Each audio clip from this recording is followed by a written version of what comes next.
మే నెల 20వ తారీఖు 2024. ఈ దినం దేవుని స్వరం.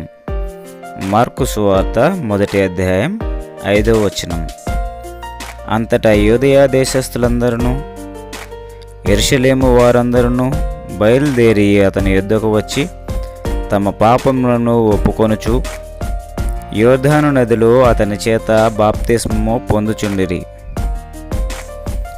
मार्कुस अध्याय 1 वचन 5.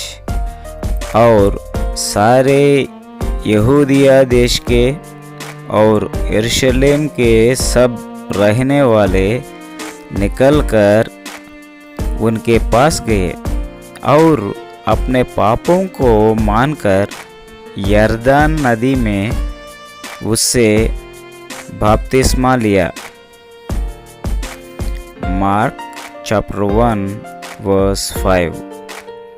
And there went out unto him all the land of Judea and they of Jerusalem, and were all baptized of him in the river of Jordan, confessing their sins.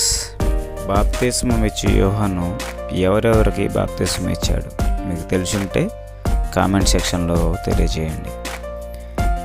మనము ప్రతి ఒక్కరూ తమ యొక్క పాపాలను ఒప్పుకోవాలి, తమ యొక్క నడవడికను సరిదిద్దుకోవాలి.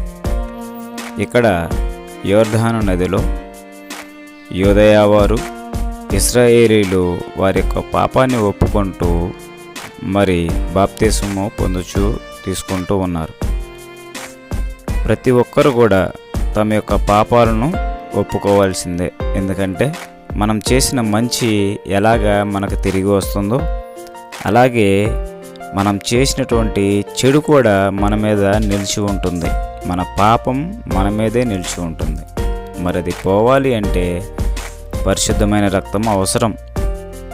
అది కోళ్ళ రక్తం ద్వారా, మేకల రక్తం ద్వారా, ఎడ్ల రక్తం ద్వారా పరిపూర్ణత చేకూరదు.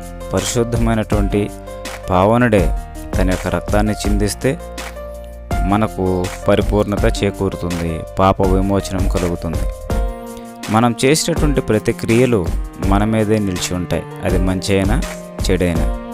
మన చేతుల ద్వారా చేసినటువంటి పాపాలు, నడవటం ద్వారా చేసినటువంటి పాపాలు, మన యొక్క తలంపుల ద్వారా చేసినటువంటి ఆలోచనలు, మన హృదయ ఆలోచనలు, ప్రతిదీ కూడా మనము లెక్క అప్పచెప్పవలసిందే. మనం అనుకుంటాం